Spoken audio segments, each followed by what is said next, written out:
Pemirsa, deretan nama calon presiden dan calon wakil presiden 2024 mulai beredar lagi di tengah publik jelang pemilu 2024. Salah satu nama posisi 3 teratas adalah Prabowo Subianto yang bersaing ketat dengan Ganjar Pranowo dan Anies Baswedan. Lalu kira-kira siapa kandidat yang akan dipilih menjadi pasangan dari Ketua Umum Partai Gerindra itu agar bisa mengalahkan pesaing lainnya?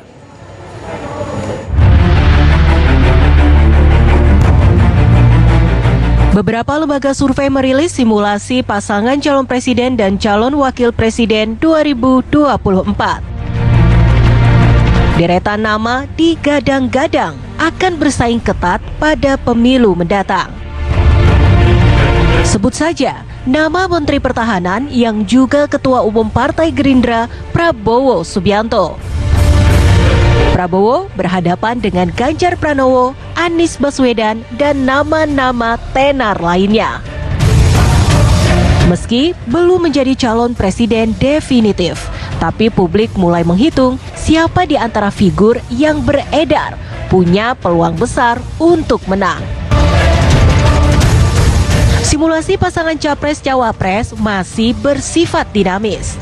Lantas, siapa pasangan yang harus dipilih Prabowo Subianto agar memenangkan pemilihan presiden 2024?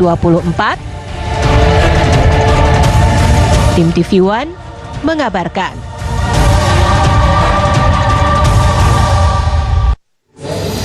Kepada siapa nantinya Prabowo akan menetapkan pilihannya untuk cawapresnya kelak? Ada sejumlah nama yang beredar. Ada Mohaimin Iskandar, Khofifah Indar Parawansa, atau bahkan Erick Thohir, atau mungkin di luar nama-nama itu. Nah, untuk membahasnya telah bergabung bersama kami ada sejumlah narasumber, Wakil Ketua Umum Partai Gerindra, Ferry Juliantono, pakar politik, Hanta Yuda, dan juga Aji Alfarabi, peneliti dari LSI DNIJA. Selamat sore. Assalamualaikum Bapak-Bapak. Waalaikumsalam. Langsung ke Mas Hanta Yuda. Dari analisa Anda, kita tahu dari hasil poll tracking survei terakhir bulan Agustus, Anda memasangkan Prabowo dengan Erick Thohir dan ini memenangkan simulasi pada saat itu. Apakah kemudian Erick Thohir menjadi pilihan terbaik Prabowo atau ada nama-nama lain? Khofifah misalnya karena kuota Jawa Timur, atau Puan di Jawa Tengah, atau bahkan Gibran misalnya yang pernah ketemu juga dengan Pak Prabowo? Ya, Alfat, saya mendapatkan informasi, mungkin kita juga sudah banyak mendapat informasi, ada beberapa nama, Mas Feriyat, yang menjadi pertimbangan yang masuk radar Partai Gerindra yang akan ditimbang-timbang untuk menjadi cawapres. Seperti misalnya sebutlah namanya Caimin, kemudian Erick Thohir, tadi Mas Alfat sudah menyinggung, Khofifah dan Pak Trenggono. Dan saya lebih fokus pada 3 nama awal ya, Caimin, Erick Thohir, dan Khofifah. Nah, dari kebutuhan Pak Prabowo sesuai tema kita hari ini, menurut saya dilihat dari keperluan dari 3 fase dalam seseorang ingin menuju menjadi seorang presiden. Satu adalah fase kandidasi, pencalonan. Di fase kandidasi ini jelas Pak Prabowo dan Gerindra membutuhkan satu lagi kawan koalisi untuk melengkapi 20%. Nah, karena itu dibutuhkan figur cawapres yang bisa membawa satu partai. Tidak harus dia ketua umum, bisa dia ketua umum otomatis, atau membawa partai 1 atau 2 untuk melengkapi persyaratan itu. Dan nama-nama itu saya kira ada beberapa nama. Tapi tantangan bagi Gerindra adalah bagaimana mendapatkan cawapres untuk melengkapi tiketnya, tapi tidak terjebak terpaksa akan maju. Jadi tetap mendapatkan cawapres potensial.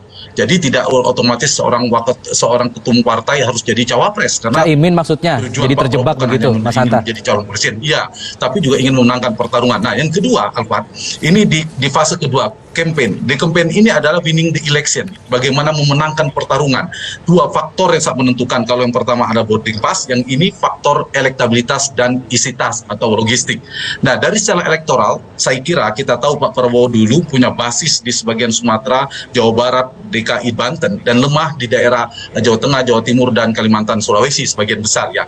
Nah, karena itu Pak Prabowo secara elektoral membutuhkan figur-figur yang memiliki kekuatan secara geografis, melengkapi kekuatan sebagian Sumatera, melengkapi di Jawa Timur, melengkapi di Kalimantan, Sulawesi, di wilayah-wilayah di mana Pak Prabowo lemah. Kalau tadi yang unggul dari sisi boarding pass partai tentu Caimin, atau yang lain Erick Thohir membawa partai untuk bergabung dengan Pak Prabowo. Dari sisi elektabilitas, data kami tadi juga di Prolog TV One juga ada data poll tracking, kemudian ada indikator agak mirip. Di situ memang Erick Thohir dan Khofifah secara elektoral yang paling kontributif bagi Pak Prabowo untuk berpasangan. Dan yang ketiga adalah faktor logistik. Kalau logistik lebih unggul tentu Erick Thohir dibandingkan dua nama lainnya. Bukoviva juga lumayan dari sisi elektabilitas bersama Erick Thohir. Yang ketiga adalah dari sisi governability. Kalau nanti terpilih Mas Alfat.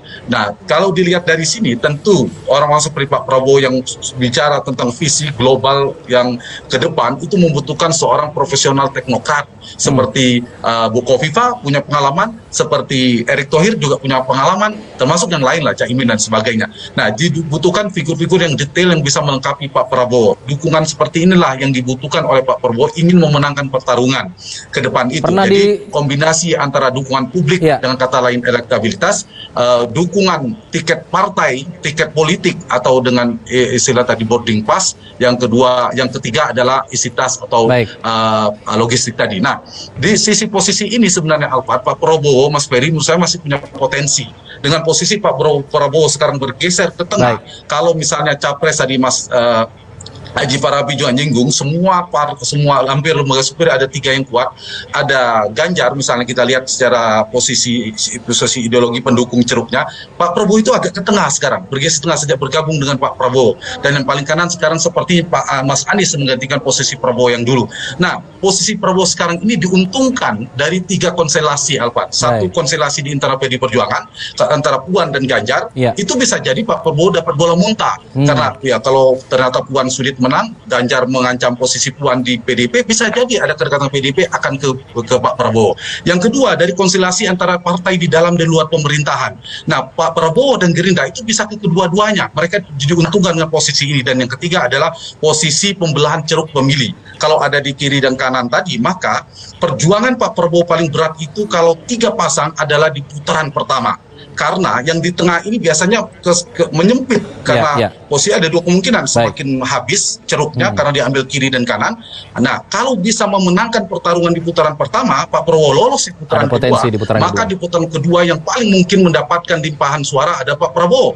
Misalnya pemilih Anies dan Ganjar yang sudah berseberangan, maka di putaran kedua salah satunya akan bergeser ke Pak Prabowo. Nah, peluang ini yang saya kira harus diambil oleh Pak Prabowo, Alfat. Dan satu lagi, kita tahu Partai Gerindra, saya pada posisi ingin mengatakan objektif, mengapa Pak Prabowo masih mungkin untuk maju, karena punya partai 14-15% Mas Ferry. Ini peluang, dan ini alasan rasional bagi Gerindra karena semua partai mengejar memburu kotel efek, termasuk semua partai. Sementara belum ada pengganti Pak Prabowo. Pak Prabowo maju menang atau kalah itu menguntungkan Partai Gerindra. Itu alasan rasional. Yang kedua lah elektabilitasnya stabil. Tadi juga di lembaga survei ada 3 besar, ceruknya teruji, loyal. Jadi ada peluang bagi Pak Prabowo tetap maju. Saya ingin mengatakan secara objektif. Dan yang ketiga yang membedakan Prabowo dengan sebelumnya adalah mendapatkan tanda petik restu politik Pak Jokowi karena sudah berada di dalam pemerintahan. Nah, peluang-peluang politik Pak Prabowo ini adalah ujiannya bagaimana mendapatkan tiket partai di saat yang sama tidak terjebak mengambil cawapres adalah orang-orang yang terpaksa akan harus melengkapi.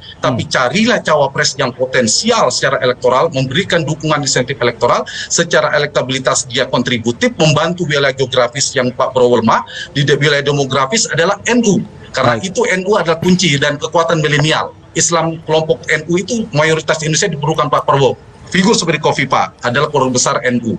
Erick Thohir, Banser NU. Caimin sangat NU. Nah, 3 figur ini saya kira ada alternatif yang bisa diambil oleh Pak Prabowo. Dan ukuran yang paling rasional objektif menurut saya adalah lihat peluang kemenangan atau peluang elektabilitas. Jadi kalau ada cawapres yang potensial seperti Pak JK dengan SBY, JK membantu Pak Jokowi di 2014, itu adalah pertimbangan penting bagi Prabowo untuk memenangkan pertarungan ke depan itu. Karena ini adalah pilpres tanpa incumbent, lapangan rata.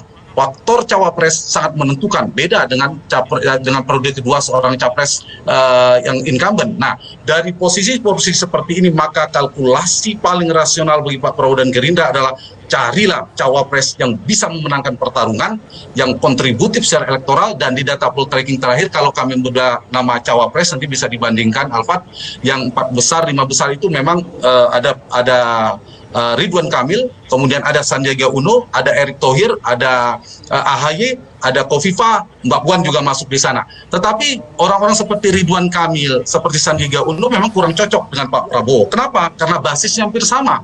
Hampir sama di wilayah Jawa Barat, ya Pak Prabowo sudah kuat, tidak perlu Ridwan Kamil. Yang dibutuhkan di kuat Jawa Timur, sebagian Sumatera, kemudian Kalimantan, Sulawesi. Mas Hanta menarik, dan juga punya tapi ditahan dulu ya, Mas Hanta.